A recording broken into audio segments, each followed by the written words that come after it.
Salatullah, salamullah. Alhamdulillah wassalatu wassalamu ala rasulillah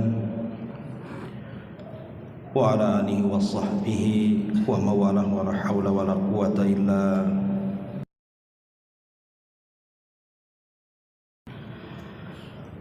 Alhamdulillah, di malam hari ini kita bisa duduk kembali di majelis ilmu di Masjid Muhajirin. Dan pembahasan di malam hari ini kita akan membahas 40 masalah seputar kurban. Karena kita sudah berada di penghujung bulan Dzulqa'dah, artinya sebentar lagi masuk di bulan Dzulhijjah, dan di situ ada syariat kurban yang merupakan syiar dari syiar-syiar Islam. Tentu kita harus paham apa saja yang berkaitan dengan seputar kurban ini. Ma'asyiral muslimin yang dimuliakan Allah Subhanahu wa taala, tidak memperpanjang mukaddimah langsung karena banyak juga yang akan dibahas. Yang pertama kita akan membahas tentang kapan disyariatkan kurban ini. Sebagaimana yang ma'ruf di dalam sejarah, yang tercantum di dalam Al-Quranul Karim, bahwa syariat kurban ini sudah ada sejak zaman Nabi Allah Ibrahim alaihi salatu wassalam.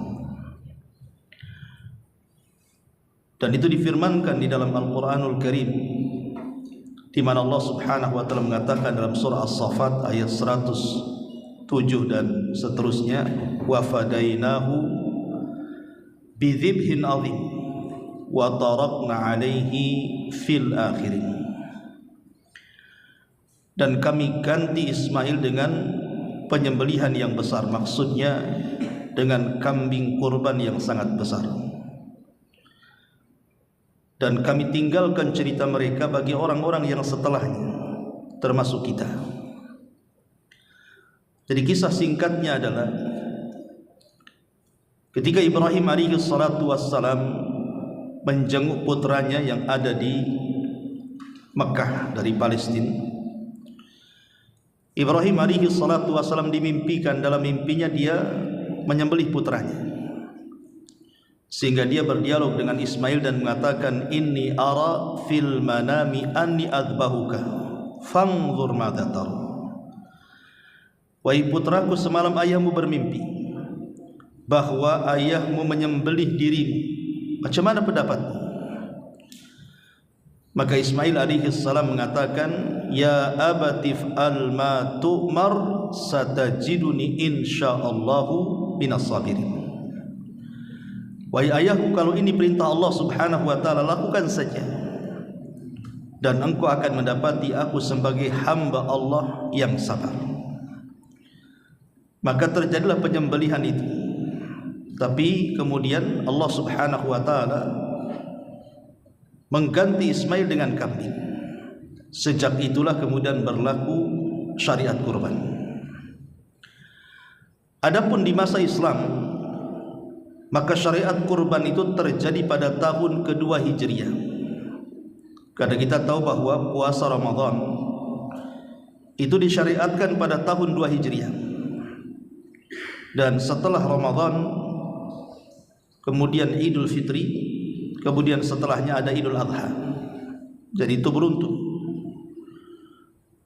Maka para ulama sejarah bahwa mengatakan salat Idul Fitri, salat Idul Adha, kemudian syariat zakat dan kurban itu dalam satu tahun yang sama. Maksudnya pada tahun kedua Hijriah. Itu dari sisi sejarah pensyariatan kurban. Kemudian yang kedua, tentang dalil-dalil disyariatkan kurban itu jelas. Allah Subhanahu wa taala menyebutkan dalam surah Al-Kautsar ayat 2, fasalli li rabbika wanhar, salatlah untuk Rabbmu dan berkurbanlah. Dan Nabi SAW juga berkurban. Ada sebuah hadis yang dikeluarkan Imam Muslim dari Anas ibn Malik radhiyallahu anhu. Dhahan Nabi sallallahu alaihi wasallam bi kabshaini amlahaini aqra wa samma wa kabbara wa wada'a rijlahu.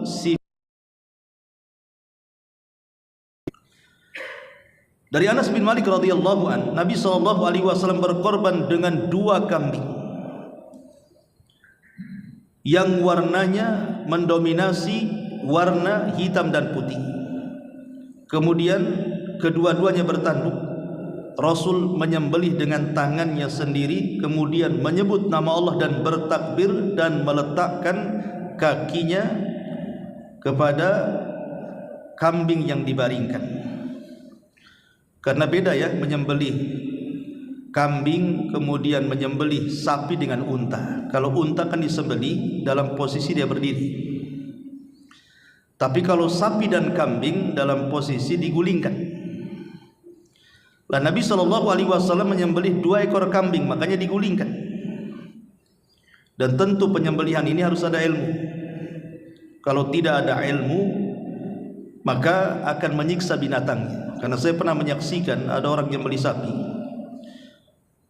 Mungkin dia tidak pengalaman dalam menyembelih sapi itu, dikiranya sudah selesai, kemudian dilepaskan pisaunya, sapinya pula bangkit lagi, dan lama itu berjam-jam.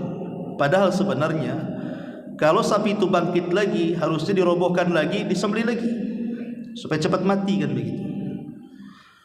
Ini karena tidak ada ilmu di situ.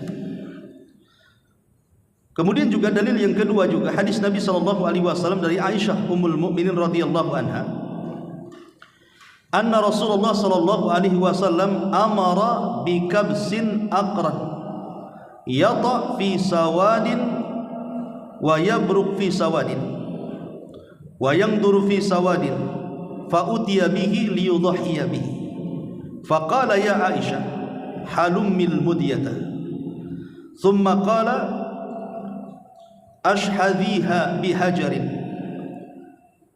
faqultu thumma akhadaha wa akhadha al-kabsha fa adja'ahu thumma dhabahahu thumma qala bismillahi Allahumma taqabbal min Muhammadin wa ali Muhammadin wa min ummati Muhammadin thumma dhaha bihi. Nabi SAW kata Aisyah memerintahkan untuk menyembelih domba yang bertanduk, berkaki hitam, sekitar matanya hitam, dan perutnya juga hitam. Ini warna yang disukai Nabi. Warna yang disukai Nabi itu adalah kambing yang berkaki hitam, kemudian sebelah bola matanya dikelilingi warna hitam, dan perutnya hitam, selebihnya putih. Kemudian beliau diberi kambing seperti itu, lalu beliau berkurban dengannya. Beliau berkata, wahai Aisyah, berikan pisau kepadaku. Kemudian beliau berkata, tajamkan pisau itu dengan batu. Kemudian dia melakukannya. Lalu Nabi SAW mengambil domba tersebut serta membaringkannya dan menyembelihnya. Kemudian beliau mengatakan, Bismillahi Allahumma taqabbal min Muhammadin wa ali Muhammadin wa min ummati Muhammadin, dengan menyebut nama Allah, ya Allah terimalah kurban dari Muhammad dan keluarga Muhammad serta umat Muhammad. Kemudian beliau SAW pun berkurban dengannya. Ini diantara syariat kurban. Kemudian yang ketiga, apa hikmah kurban itu? Ada 6 perkara dalam masalah hikmah kurban itu. Yang pertama, kurban ini dalam rangka menghidupkan sunnah Nabi Ibrahim. Karena tadi sudah saya katakan bahwa yang pertama kali berkurban adalah Nabi Allah Ibrahim. Jadi kalau kita berkurban berarti kita menghidupkan sunnahnya Ibrahim. Lah bukankah kita punya Nabi sendiri, Nabi kita Muhammad SAW? Betul. Tetapi ada ayat Al-Quran yang mengatakan, anittabi millata Ibrahim, hendaklah kita mengikuti agama Ibrahim. Karena agama Rasul dengan agama Ibrahim itu sama di atas tauhid. walaupun tentu beberapa syariat berbeda. Ini yang pertama. Yang kedua,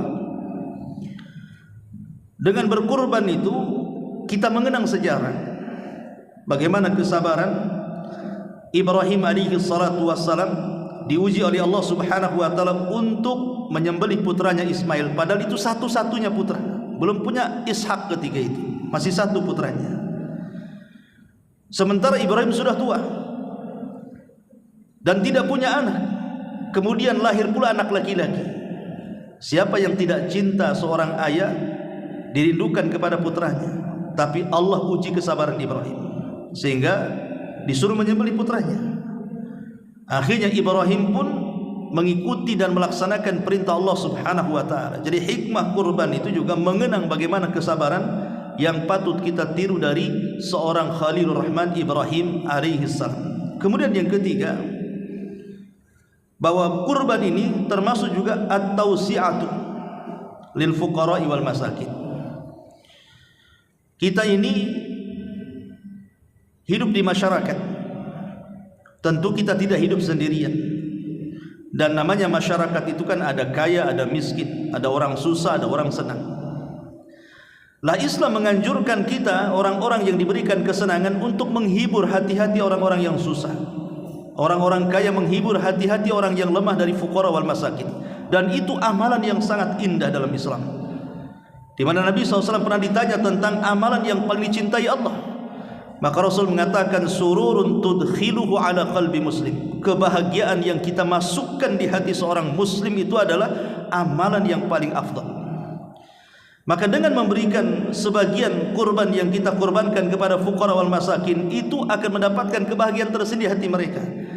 Karena bagi mereka membeli kambing atau daging kambing sapi itu tentu berat bagi mereka.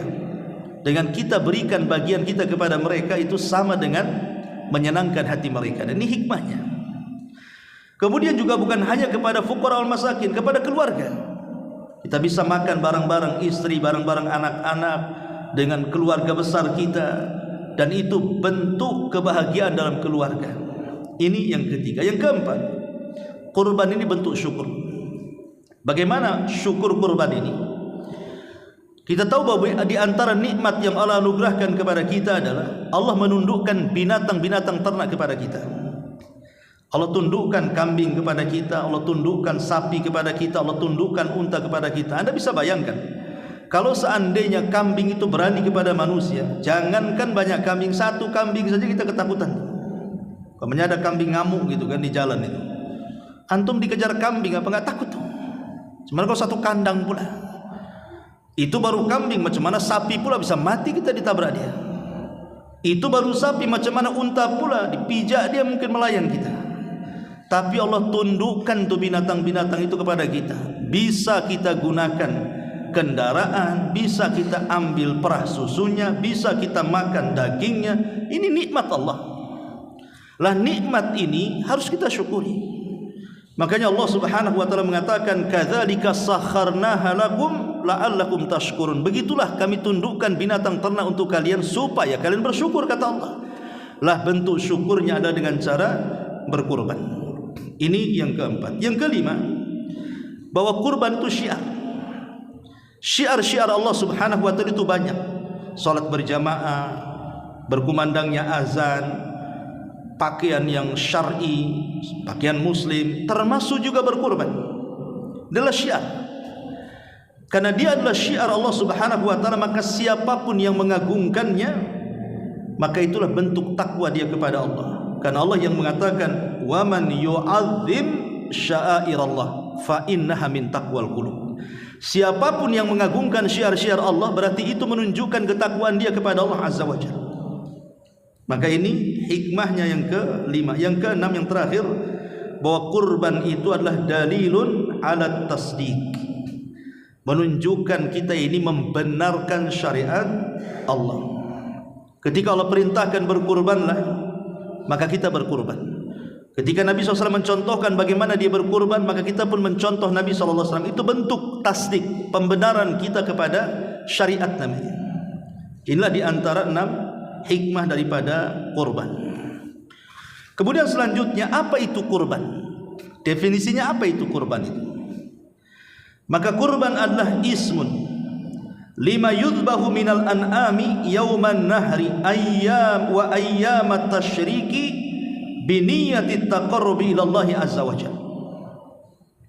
Jadi dalam bahasa Arab kurban itu al-udhiyah namanya. Udhiyah itu artinya sebuah nama untuk hewan yang disembelih dari hewan-hewan binatang ternak, bahimatul an'am. Kapan itu? Yauman nahri, di hari nahar. Nahar itu tanggal 10, berarti Idul Adha. Wa ayyamat tasyrik, dan hari-hari tasyrik, artinya 11, 12 dan 13, dengan niat mendekatkan diri kepada Allah Subhanahu wa taala. Perhatikan di sini definisi ini. Kurban itu adalah dalam bentuk sembelihan. Berarti kalau seseorang berkurban dengan buah-buahan, dengan sayur-sayuran, tidak dianggap kurban, karena itu tidak disembelih. Yang kedua, binatang yang disembelih harus bahimatul an'am, sebagaimana disebutkan dalam surah Al-Hajj, mim bahimatil an'am. Dan ulama tafsir ketika memberikan catatan kepada bahimatul an'am, yang boleh dikurbankan itu adalah 3. Itu disebut bahimatul an'am. Pertama unta, yang kedua sapi, boleh juga yang sejenis sapi kerbau. Kemudian yang ketiga kambing, baik kambing domba, dalam bahasa Arabnya al-dha'nu, ataupun kambing kacang, dalam bahasa Arabnya al-ma'iz namanya. Berarti di sini ada 5. 1 unta, 2 sapi, 3 kerbau, 4 kambing domba, dan 5 kambing kacang. Ya sebenarnya 3, cuman itu kan sejenis ya. Ini disebut bahimatul an'am. Berarti selain daripada 3 perkara ini, 3 jenis binatang ternak ini tidak boleh dikurbankan. Ayam, entok, bebek, bahkan kuda sekalipun. Walaupun kuda itu kan sejenis juga, itu besar juga kan, tapi tidak boleh kurban dengan kuda, karena tidak disebutkan bagian daripada bahimatul an'am. Kapan penyembelihannya? Yauman nahri, ketika hari penyembelihan, maksudnya tanggal 10 plus juga hari tasyrik 11, 12 dan 13. Artinya penyembelihan itu 4 hari, mulai tanggal 10, 11, 12, 13 itu boleh menyembelih.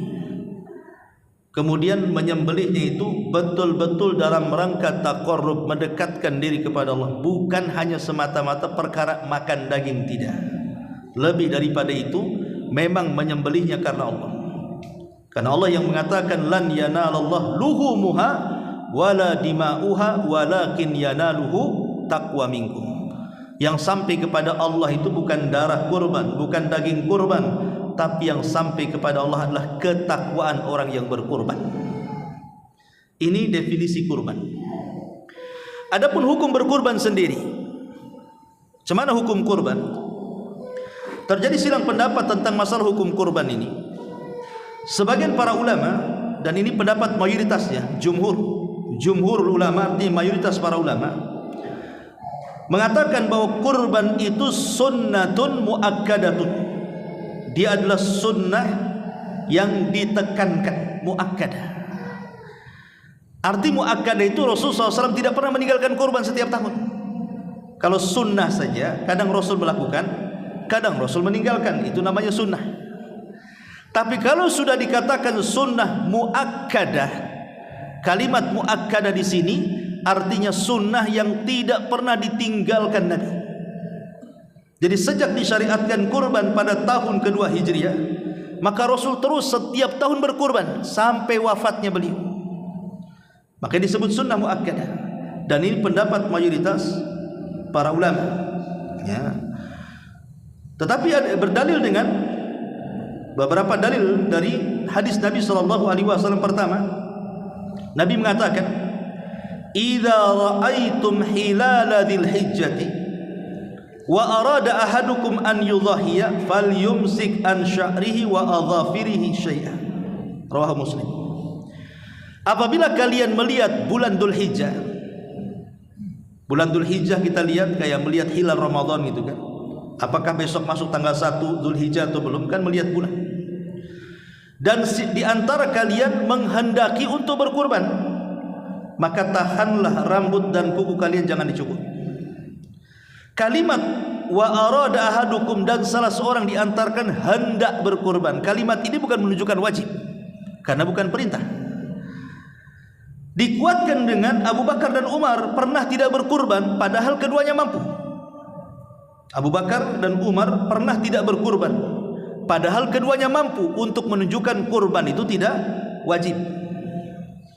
Tapi pendapat yang lain seperti pendapat Imam Auza'i, pendapat Imam Al-Laitsi, pendapat Abu Hanifah, dan satu riwayat daripada Imam Ahmad mengatakan kurban itu wajib. Kenapa? Karena ada dalil Nabi SAW mengatakan man wajada sa'atan walam yudhahi fala yaqrabanna musallana. Siapa yang diberikan keleluasaan harta kok dia tidak berkurban, jangan pernah mendekati tempat sembahyang kami. Diusir dari sholat Id oleh Nabi. Jadi Rasul mengusir orang-orang yang sanggup berkorban tidak berkorban dari sholat Idul Adha. Lah dari sini kata para ulama, berarti ancaman ini menunjukkan kurban itu wajib. Tapi wallahu alam, saya pribadi cenderung bahwa kurban itu sunnah muakkadah bagi yang mampu. Karena ada perbuatan sahabat Abu Bakar dan Umar tidak berkorban padahal keduanya mampu berkorban. Taib. Sekarang pertanyaannya, mana lebih utama? Kita bersedekah ataukah berkorban? Umpamanya kita punya uang 5 juta. Di samping rumah saya umpamanya ada masjid yang belum selesai. Tapi di situ juga disyariatkan kurban. Mana yang lebih utama tuh? Maka para ulama mengatakan bahwa seperti yang disebutkan oleh Al-Imam Muhammad ibn Utsaimin rahimahullahu taala, bahwa dzabhul udhiyati afdal minas sadaqati bi thamaniha. Menyembelih kurban itu lebih utama dibandingkan sedekah seharga kurban. Tentu ada alasannya. Satu, karena kurban itu adalah perbuatan Nabi. Perbuatan Nabi dan waktunya kan terbatas, hanya tanggal 9 sampai tanggal 13 kan. Sementara sedekah itu kan tidak terbatas, dalam setahun kapan saja. Yang kedua, bahwa kalau seandainya orang memilih sedekah dibandingkan kurban, tentu orang memilih sedekah, dan nanti syiar kurban ini akan hilang. Kenapa? Karena sedekah lebih mudah dibandingkan kurban kan. Kurban itu harus beli kambingnya, nyembelih sendiri, bagi-bagikan macam-macam kan, banyak kesibukan. Jadi kalau ditinggalkan kurban kemudian beralih kepada sedekah, maka syiar kurban akan hilang. Kemudian yang ketiga, kalau memang sedekah lebih afdal dibandingkan kurban pada waktunya, itu lebih afdal tentu akan dijelaskan Nabi SAW, dan tentu Rasul akan mencontohkan seperti itu. Tapi Nabi SAW tetap mencontohkan kurban. Dari sini bahwa kalau sudah tanggal 10, 11, 12, 13, maka lebih baik kurban dibandingkan sedekah yang lainnya. Kemudian pertanyaan berikutnya, mana yang lebih utama? Sekarang kan hewan kurban ini kan ada 3 nih, unta, kambing, kemudian sapi. Mana yang lebih utama dari 3 hewan ini?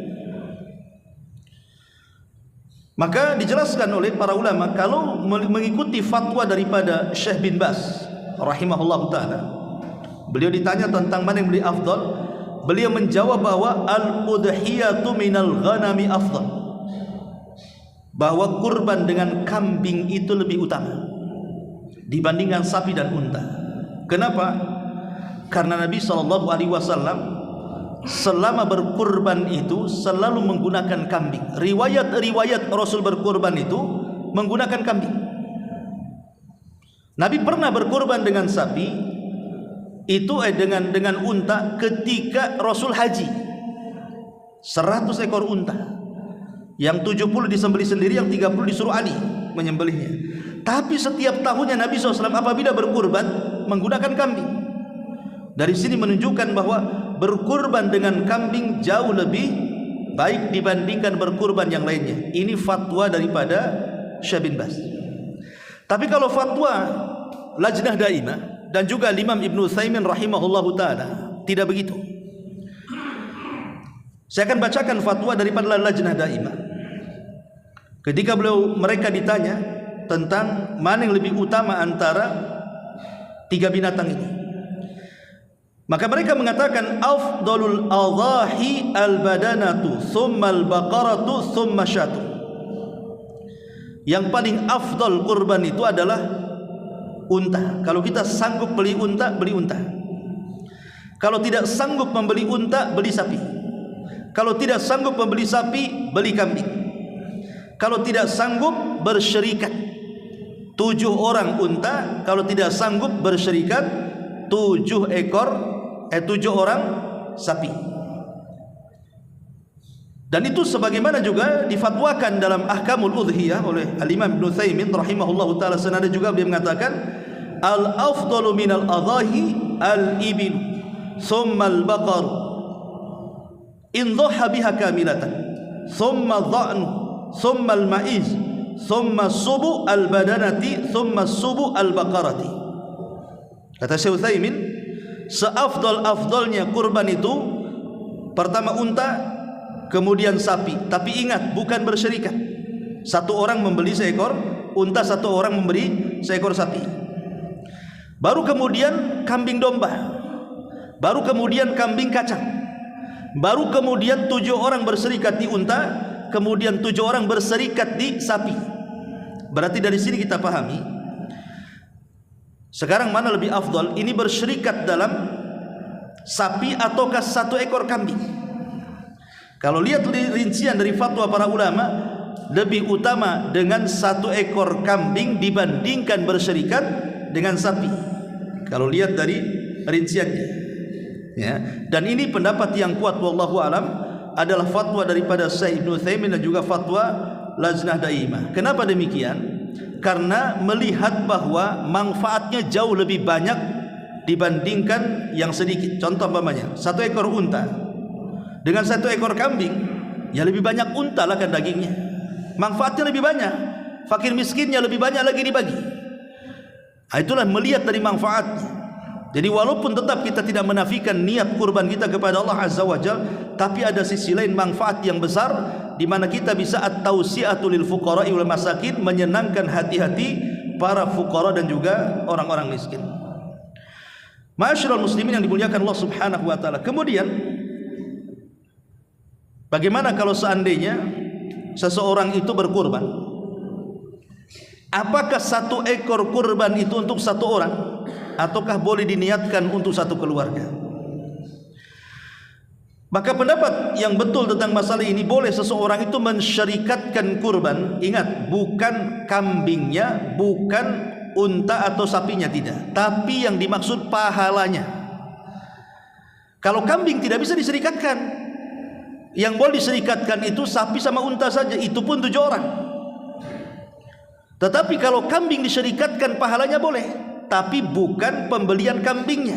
7 orang 1 ekor kambing, bukan itu pemahamannya. Maksudnya pembagian pahalanya boleh. Jadi kita niatkan 1 ekor kambing, pahalanya itu dibagi-bagi untuk 1 keluarga. Dan itu berdasarkan beberapa riwayat. Pertama, riwayat Abi Ayyub Al-Ansari radhiyallahu anhu. Dia mengatakan, kunna fi ahdi Nabi sallallahu alaihi wasallam yudhahhir rajul minna bisyati al-wahidati anhu wa an ahli baitihi. Kata Abi Ayyub Al-Ansari radhiyallahu an, kami, kebiasaan kami para sahabat, menyembelih 1 ekor kambing, kemudian kami niatkan untuk diri-diri kami dan kami niatkan juga untuk keluarga kami. Maksudnya berserikat pahala di sini, maka dibolehkan. Kemudian juga doa Nabi sallallahu alaihi wasallam tadi, ketika menyembelih kurban, beliau berdoa dengan bismillahi Allahumma ya Allah taqabbal min Muhammadin wa ali Muhammadin wa min ummati Muhammadin. Terimalah kurban ini dari Muhammad, dari keluarga Muhammad, dan untuk umat Muhammad. Padahal yang disembelih 1 ekor kambing, tapi diniatkan untuk umatnya. Menunjukkan boleh bersyirikat dalam pahala. Jadi cukup satu keluarga 1 ekor kambing sudah cukup, diniatkan untuk satu keluarga, maksudnya begitu. Tidak harus tahun ini ibunya, tahun depan anaknya, tahun depan lagi bapaknya, tidak perlu. Setiap tahun saja kita menyembelih seekor kambing, niatkan untuk satu keluarga. Gitu maksudnya. Ya. Nah, kemudian juga bagaimana kalau seandainya berkorban untuk orang mati? Boleh tidak berkurban untuk orang mati? Orang tua kita sudah meninggal. Terus kita berkurban 1 ekor kambing, ya Allah, saya niatkan kurban itu untuk orang tua saya yang sudah meninggal. Maka dalam masalah ini ada 3 poin yang disebutkan para ulama. Yang pertama, an yudhhiya anhum taba'an lil ahya. Menyembelih seekor kambing, sapi ataupun unta, kemudian kita niatkan seperti yang saya jelaskan di awal, disyirikatkan pahalanya. Dengan cara apa? Ya Allah, saya menyembelih kambing ini. Ya Allah, terimalah kambing saya ini. Saya niatkan untuk korban saya, untuk korban keluarga saya, plus orang tua saya yang sudah meninggal. Itu namanya disyirikatkan, dimasukkan kepada orang hidup.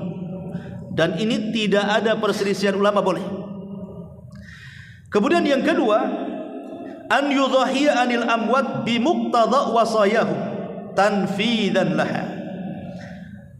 Jadi memang sebelum meninggal orang tua kita itu memang berwasiat, ya, berwasiat bahwa dia akan kurban, tapi Allah takdirkan keburu meninggal. Maka boleh seseorang itu berkorban karena wasiat orang tuanya. Tidak ada khilaf ulama. Yang jadi permasalahan itu adalah kita membeli kambing memang dikhususkan untuk korban yang sudah mati.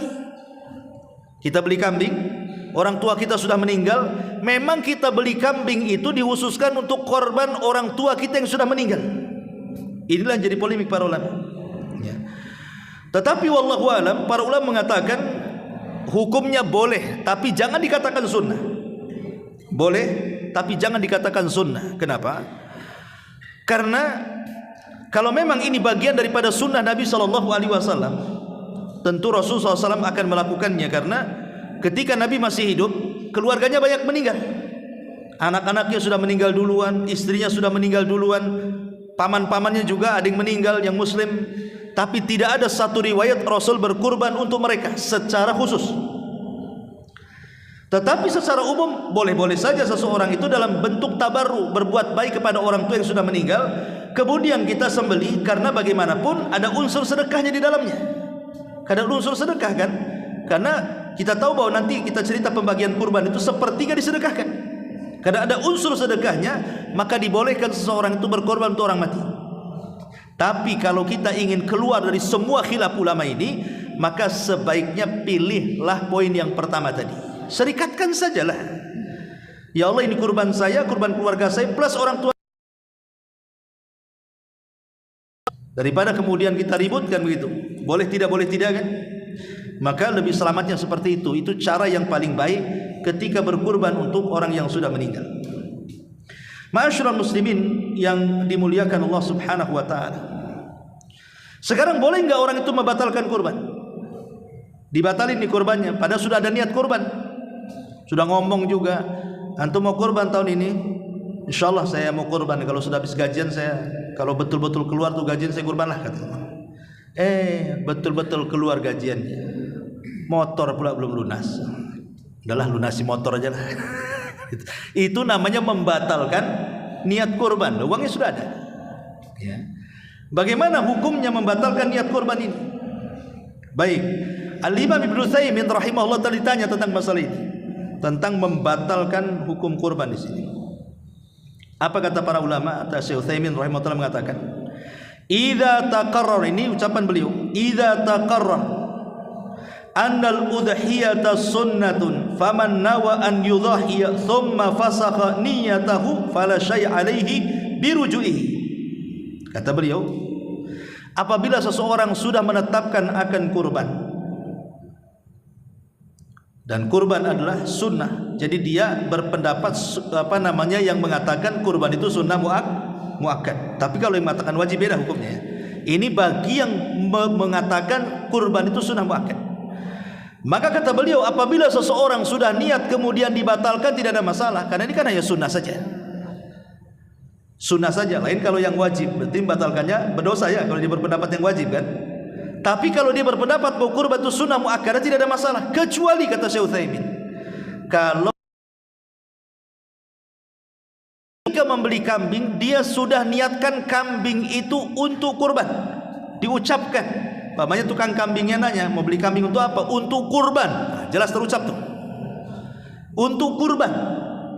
Berarti kalau sudah dibeli kambingnya dan sudah terucap dan didengar ucapannya itu kambing kurban, maka tidak boleh dibatalkan. Kecuali kalau membeli kambingnya tidak menyebut untuk kurban, hanya beli kambing itu saja, nah, itu boleh dibatalkan. Tapi kalau dikatakan hewan kurban, nah, sudah. Tapi kalau belum beli kambing ya tidak masalah, belum saja kan, maka bisa dibatalkan. Itu kata beliau di dalam kitabnya Asy-Syarhu Al-Mumti'. Ma'asyiral muslimin yang dimuliakan Allah Azza wa Jalla, apakah kemudian juga ketika membeli kambing kita katakan, bahwa kita mau korbankan, kita katakan mau korban, sebaiknya mengatakan dia. Jadi bagi antum yang ingin kurban, ketika membeli kambing, membeli sapi, membeli unta, harus diucapkan ya bahwa saya beli kurban. Termasuk ketika menyembelih, apakah niatnya juga harus diucapkan? Iya, harus. Kurban itu harus dilafadzkan, harus dilafadzkan. Maksudnya dilafadzkan itu dia mengatakan bismillahi Allahu Akbar, hadza minni, gitu ya, ini dariku, dan juga wa min ahli baiti, dan dari keluargaku. Ya Allah, terimalah ini kurban dariku dan untuk semua keluargaku. Itu maksud dilafadzkan. Tetapi kalau kita sebagai wakil, kita mewakili nih, seperti di Muhajirin ini kan buat panitia kurban, datang orang-orang dari luar ini naruh kurbannya di Muhajirin. Berarti kan di sini sebagai wakil daripada korbaner yang di luar kan. Maka jangan salah sebut nanti ketika menyembelih ini. Pamannya orang yang menyembelih bukan yang punya kambing, tetapi panitia di sini. Jangan bilang ya Allah terimalah kurbanku, itu kurban orang kok. Kok terimalah kurbanku pula. Ya. Maksudnya jangan bilang Allahumma taqabbal minni, ya Allah terimalah kurbanku, bukan, tapi Allahumma taqabbal min fulan bin fulan. Sebutkan. Ya, disebutkan nama-namanya itu. Kalau umpamanya sapi 7 orang disebutkan satu-satu. Baru kemudian disembelih. Ya, karena kan kita tidak di situ. Berarti orang yang berkorban yang disebut namanya. Nah, ini kalau memang kita sebagai wakil daripada orang lain. Ini juga yang harus dipahami tentang masalah niat kurban. Bagaimana kalau seandainya seseorang itu dititipi untuk beli kurban, lupa pula setelah hari tasyrik baru ingat.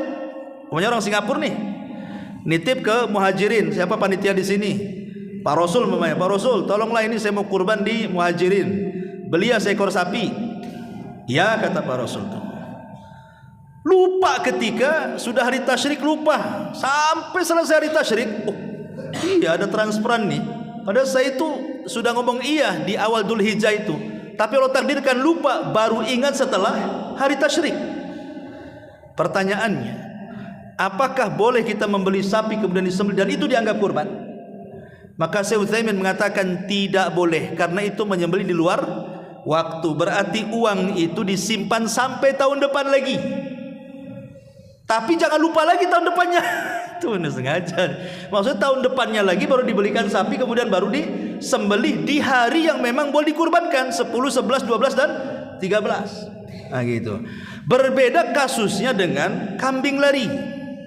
Kalau kambing lari nih, namanya kita sudah beli kambing, lari kambingnya, pas hari H-nya nggak ada, dicari-cari tanggal 11 nggak ada, tanggal 12 ada, baru kemudian ketahuan tanggal 15, rupanya sembunyi dia kambingnya, baru ketahuan tuh.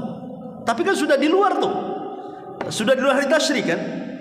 Maka para ulama melihat kepada awalnya, apakah ketika dia membeli kambing kemudian dia merawatnya betul-betul bukan karena keteledoran. Kan ada orang karena keteledoran, beli kambing kok nggak diikat, dia lupa kan itu. Ini betul-betul sudah diikat, sudah dikandangi, sudah berusaha lah, nggak mungkin lolos. Tapi Allah takdirkan pamannya, entah hujan, entah angin, entah apa merusak kandangnya, kemudian pergi. maka kalau ketahuan walaupun di luar tasyrik, kalau ulama mengatakan boleh disembelih dan itu bagian kurban. Tapi kalau karena kelalaiannya, ingat kalau karena kelalaian dia, memang dia beli kambing nggak diikat kan itu, maka tidak bisa dikurbankan kecuali tahun depan.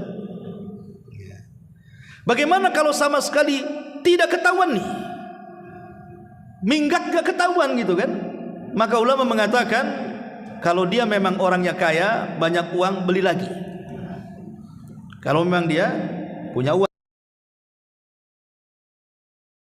kali sudah tidak ditemukan, seperti saya dengar itu tiban kampung dulu ada sapi masuk ke hutan gak ketemu kan itu. Alam sudah ditemukan atau enggak tuh? Ya, yang di tiban kampung itu. Sayembara aja lah kita cari. Tapi udah berapa tahun yang silam cerita orang sana gitu. Nah itu kalau sudah nggak ditemukan ya sudahlah, niat kita berkorban itu sudah dianggap pahala insyaallah. Taib. Ma'asyiral muslimin yang dimuliakan Allah Subhanahu wa taala. Kemudian apa saja larangan-larangan orang yang hendak berkorban? Dalam sebuah hadis Nabi sallallahu alaihi wasallam mengatakan, "Man ra'a hilal dzil hijjah." Barang siapa yang melihat hilal bulan Dzulhijjah, artinya tanggal 1 Dzulhijjah. Malamnya kelihatan berarti besoknya 1 Dzulhijjah. Wa arada ahadukum an yudhahiya. Salah seorang di antara kalian hendak berkurban, falyumsik, tahan. Jangan sampai mencukur sya'rihi wa adhafirihi. Falyumsik min sya'rihi wa adhafirihi. Jangan mencukur rambut, bulu, dan jangan memotong kuku dari tanggal 1 sampai hewannya dikurbankan. Baru setelah hewannya dikurbankan baru boleh kita mencukur rambut ataupun memotong kuku. Dua perkara ini tolong diperhatikan bagi anda yang berkorban. Dari tanggal 1 Dzulhijjah tidak boleh potong kuku, tidak boleh pangkas rambut. Ini dikiaskan kepada orang-orang yang sedang ihram, yang sedang haji. Kan mereka kan sedang haji itu di Mekah. Maka kita di sini sedang kurban. Sebagaimana jemaah haji ketika ihram banyak larangan, begitu juga dalam berkorban ada larangan-larangannya. Cuma tidak sebanyak orang ihram saja. Tidak boleh mencukur semua bulu dari atas kepala sampai kaki dan tidak boleh memotong kuku. Yang jadi persoalan adalah tentang hukumnya. Tentang hukum memotong kuku, memotong rambut. Bagaimana hukum menurut para ulama? Ma'asyiral muslimin yang dimuliakan Allah Subhanahu wa taala, sebagian para ulama mengatakan tentang masalah ini bahwa hukum memotong rambut dan kuku bagi yang berkorban ini maksudnya karena pengetahuan dia ya. Kalau tanpa sengaja atau tidak tahu hukumnya beda. Ini sudah tahu hukumnya, ada yang mengatakan bahwa haram hukumnya, memotong itu haram. Ada yang mengatakan makruh. Dari paling tinggi makruh, paling tinggi haram. Sekarang masalahnya, bagaimana kalau seandainya kan setiap hari kita nyisir? Setiap hari kan kita nyisir. Terkadang dalam sisir itu kan terkadang ada rontok kan 1, 2 kan itu. Apakah juga kita tidak boleh nyisir mulai tanggal 1 sampai tanggal 10? Apa enggak jabrik itu kepala enggak disisir kan itu ya, bagi yang panjang rambutnya. Maka Syekh Utsaimin pernah ditanya, mengatakan tidak ada masalah. Karena niat menyisir itu bukan niat memangkas rambut. Lain kalau kita ke salon itu niatnya mangkas kan itu. Kalau nyisir kan nggak ada niat mangkas rambut, memang dia mau merapikan rambut kan. Kalau seandainya ada 1-2 rambut yang jatuh, yang rontok, maka itu tidak dianggap. Kecuali kalau sengaja dia bawa gunting kemudian mencukur, itu beda kan itu. Jadi bagi yang tahu hukumnya jangan dilakukan. Sekarang masalahnya Ustaz, saya sudah motong rambut, sudah motong kuku, kemudian tidak ada niat kurban. Ini sudah anggaplah tanggal 8 Dzulhijjah baru dapat uang. Sementara kemarin-kemarinnya tanggal 1, tanggal 2-nya mungkin sudah pangkas rambut dia, baru dapat uang tanggal 8 dan ingin niat berkurban. Maka para ulama mengatakan tidak ada masalah, karena memang niatnya baru muncul di tanggal 8. Berarti setelah tanggal 8 sampai kambingnya dikurbankan tidak boleh mencukur rambut dan memotong kuku. Nah, itu yang nasihatkan para ulama, wallahu a'lam. Taib. Ma'asyiral muslimin yang dimuliakan Allah Azza wa Jalla. Kemudian juga masalah berikutnya adalah mewakilkan penyembelihan kepada orang. Pada hakikatnya ma'asyiral muslimin yang dimuliakan Allah Azza wa Jalla, yang paling afdal itu nyembelih sendiri. Karena kurban itu kan adalah ibadah nafsi. Maksudnya satu orang untuk satu ekor kambing. Berarti ibadah badan. Harusnya yang berkorban itulah yang menyembelih. Itu hukumnya afdal. Tapi masalahnya kan tidak semua piawai menyembelih. Ada orang yang takut tak mau menyembelih. Bahkan ada orang yang takut nengok darah aja takut dia. Cemana mau nyembelih apa enggak, gemeteran tuh megang pisau dia kan. Kalau dia tidak sanggup untuk menyembelih sendiri, maka ada cara yang kedua yang lebih afdal, menyaksikan. Ada hadis memang dilemahkan para ulama, tetapi lemahnya tidak terlalu lah, sehingga para ulama boleh menjadikan dalam fadilah amal. Ketika Nabi SAW mengatakan kepada Fatimah, wahai Fatimah, hadirilah penyembelihan kurbanmu, karena setiap tetesan darah yang keluar dari hewan kurbanmu menghapuskan dosa-dosamu. Ya, jadi hadir. Bagi yang tidak hadir, sekarang sudah ada handphone. Bisalah kan kita lewat handphone gitu kan, diperlihatkan pamannya yang kurban orang Singapura, dikorban di Batam, akan bisa kita ini pakai video live gitu ya, sehingga mereka bisa menyaksikan. Allah mudahkanlah. Syukur-syukur dia hadir lokasi, lebih baik lagi kan gitu. Tapi kan ada orang-orang yang tidak bisa menyembelih, tidak bisa menyaksikan baik langsung ataupun lewat video call kan gitu kan. Terakhir itu ya, sudah terakhir. Kalau memang tidak bisa menyembelih sendiri, tidak bisa menyaksikan, ya sudah, mau diapakan lagi. Mungkin karena kesibukan dia, akhirnya diwakilkan. Tapi wakilkan kepada orang yang amanah, kepada orang yang memang punya kepiawaian dalam menyembelih dan tahu hukum-hukum penyembelihan, supaya jangan salah ya. Ma'asyiral muslimin yang dimuliakan Allah Azza wa Jalla. Sekarang bagaimana kita mau berkorban? Umpamanya di sekitar kita tidak banyak orang Islam, mungkin ada daerah-daerah yang mayoritas orang non muslim umpamanya kan. Hanya kita beberapa orang yang Islam. Sementara mau menyembelih tak ada yang bisa nyembelih pula. Tapi ada orang non muslim mampu menyembelih. Bagaimana hukumnya hewan kurban kita itu disembelih oleh orang non muslim? Itu pertanyaannya. Maka dijawab oleh para ulama, ini pendapat jumhur mayoritas ulama, zahabal jumhuru ila sihhati tadhiyati ma'al qarahati in kana an-naibu kitabiyan. Jumhur ulama berpendapat sah sembelihannya dengan syarat yang menyembelih ahli kitab, tetapi makruh. Sah tapi makruh hukumnya. Itu pun ada dua catatan kan, harus ahli kitab. Dan ahli kitab itu kalau tidak Yahudi, Nasrani. Berarti selain Yahudi dan Nasrani tidak boleh. Pamannya selain Yahudi, Nasrani, Hindu, Buddha atau yang semacamnya, yang para penyembah berhala, maka tidak sah sembelihannya. Jadi yang boleh diwakilkan kalau sama sekali nggak ada orang Islam yang sanggup menyembelih karena ketidakadaan orang, maka dibolehkan ahli kitab, Yahudi dan Nasrani, dengan catatan tidak boleh menyebut nama Isa, tapi yang disebut nama Allah. Jangan Bismi Isa sembelih, tidak boleh. Walaupun dia ahli kitab, harus menyembelih nama atas nama Allah. Bismillah, kita ajari, sebut Bismillah ya. Kemudian disembelih sesuai dengan syar'i, artinya betul-betul di leher, jangan di tengkuk. Karena bagaimana, sekali lagi, cara menyembelih pun tidak boleh berlebihan. Ada orang nyembelih itu sampai putus tuh kepala kambing tuh, nah itu kan berlebihan kan. Sebenarnya pernah mengatakan makruh, sah tapi makruh karena berlebihan dia. Atau disembelih dari tengkuknya bukan dari lehernya, nah ini salah menyembelih, bukan karena tidak syar'i kan. Nah ini harus dipahami bahwa menyembelih juga ada ilmunya. Wallahu a'lam. Ma'asyiral muslimin yang dimuliakan Allah Subhanahu wa taala. Taib, kemudian bagaimana pembagian hewan kurban? Pembagian hewan kurban. Bicara soal pembagian hewan kurban, terjadi silang pendapat di antara para ulama tentang pembagiannya ya. Yang pertama, masalah pembagian ini, ada yang mengatakan bahwa pembagian ini dibagi dua. Jadi antara korbaner dengan sedekah keluar atau yang dihadiahkan harus dibagi dua. Dan ini berdasarkan beberapa pendapat para ulama, di antaranya disebutkan dalam fikih madhab.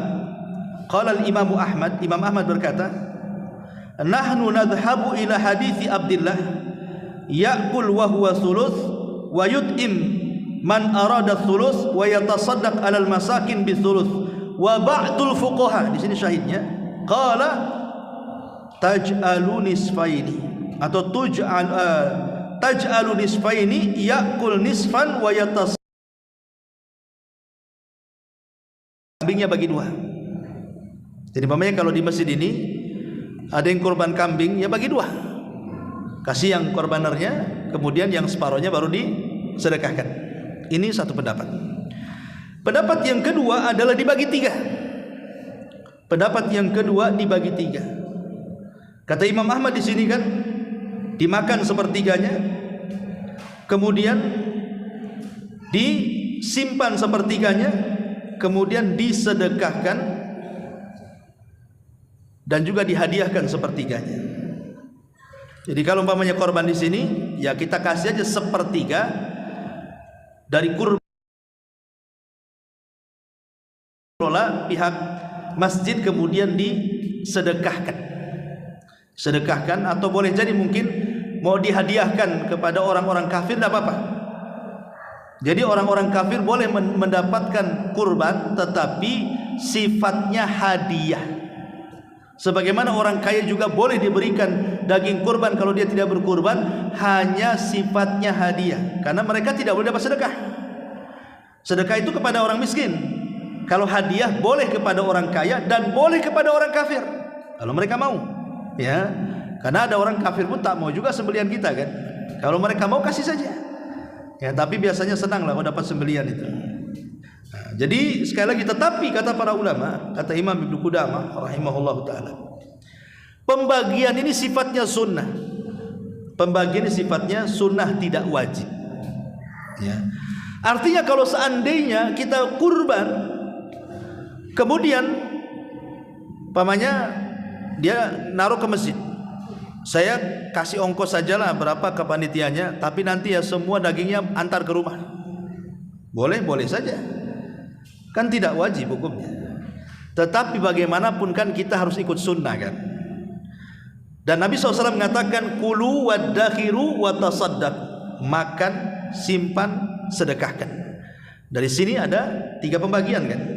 Maka sebaiknya buatlah tiga pembagiannya, karena ini sunnah Nabi SAW.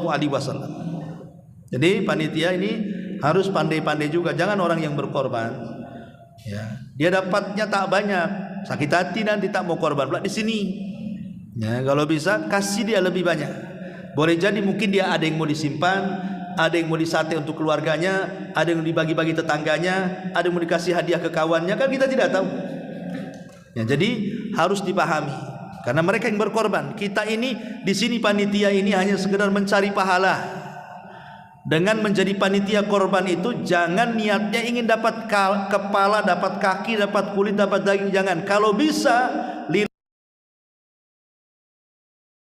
kita.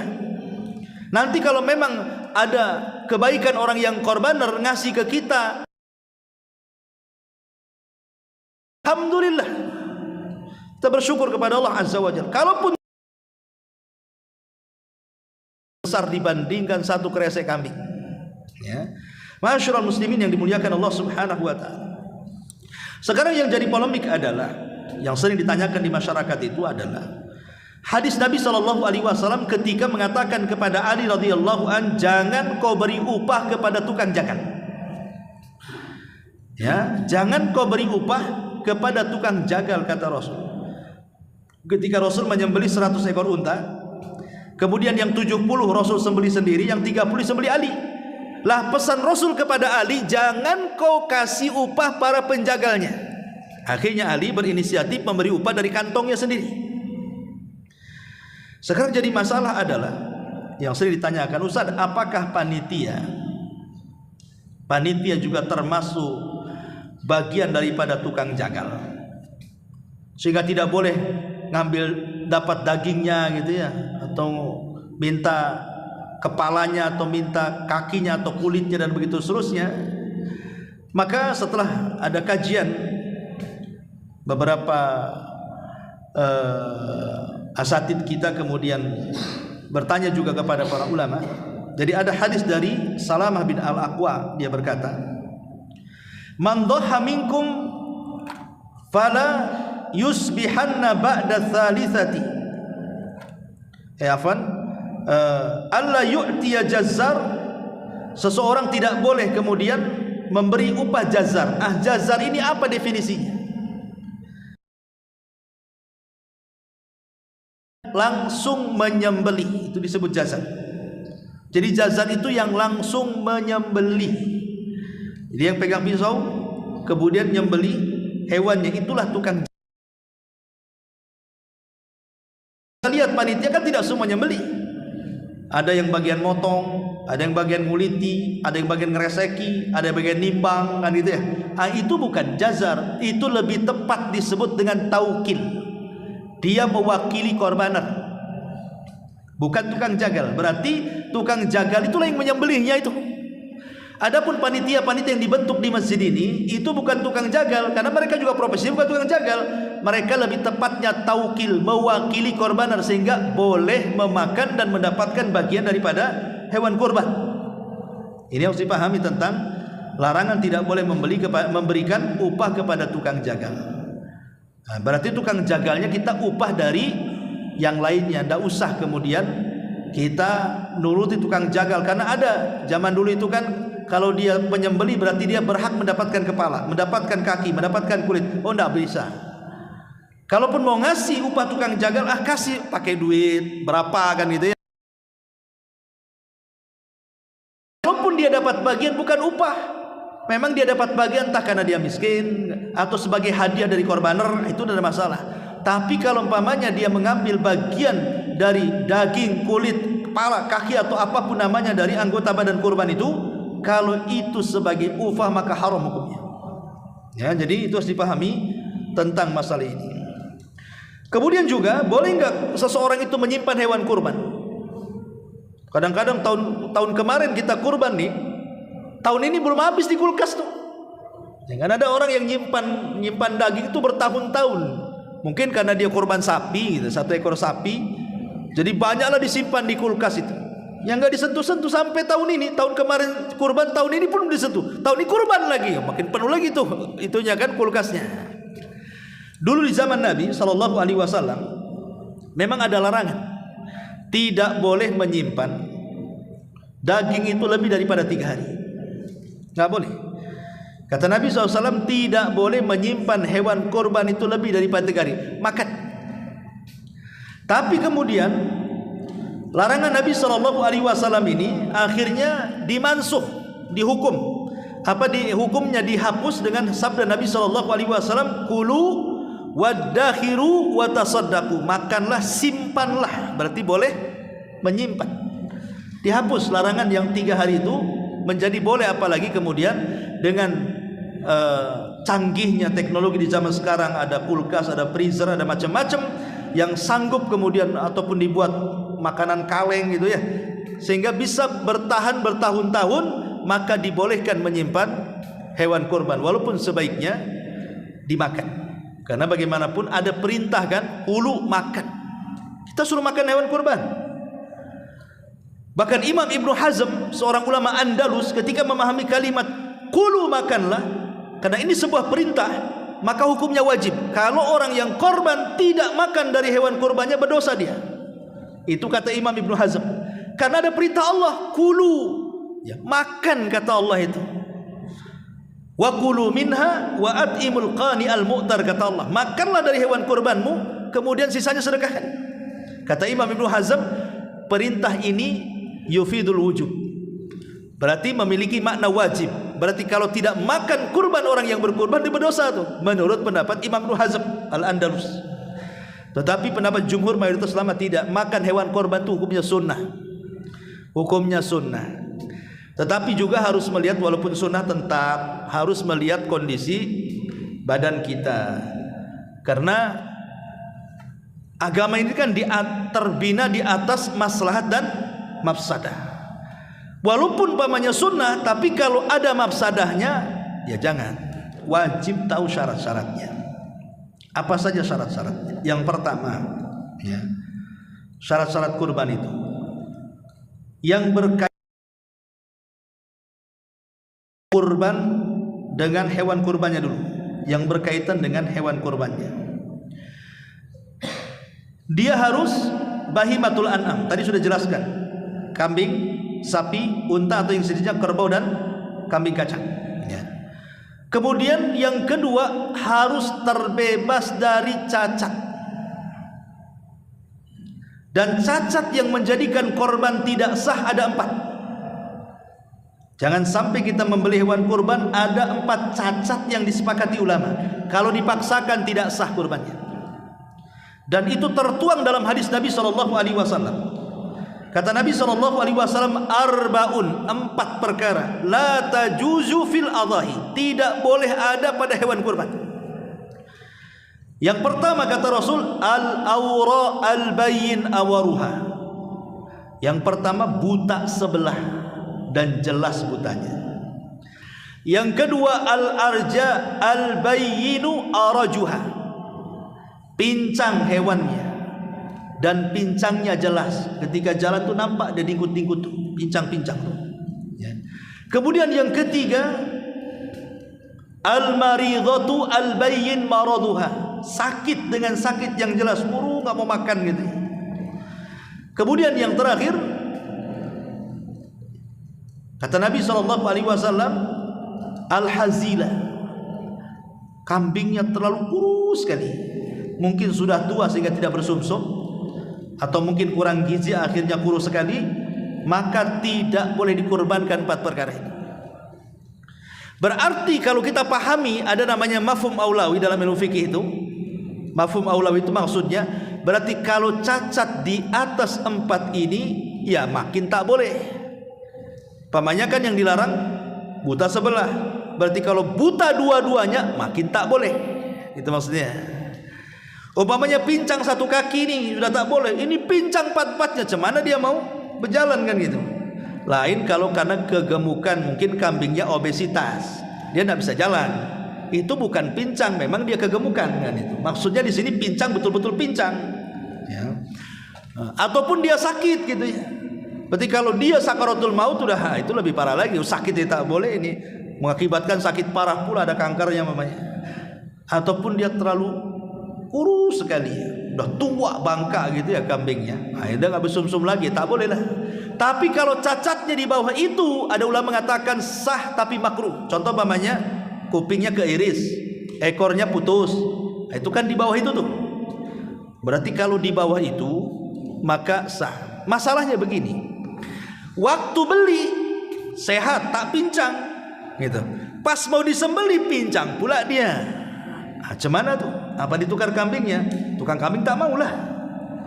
Ulama mengatakan, lihat, kalau pincangnya karena kelalaian dia, maka tidak boleh dikorbankan. Tapi kalau pincangnya bukan karena kelalaian dia, memang dia sudah berusaha untuk menjaga kambing ini, tapi qadarullah entah jatuh kemudian pincang, bukan karena kesalahan kita yang punya kambing, memang kesalahan kambingnya. Ya, kalau dibilang kambing hitamnya, itulah ya, kambing hitamnya itulah. Ini kesalahan dia, akhirnya dia pincang, bukan kesalahan kita kan yang punya kambing. Kalau itu kesalahannya dari kambingnya, berarti sah dikorbankan. Walau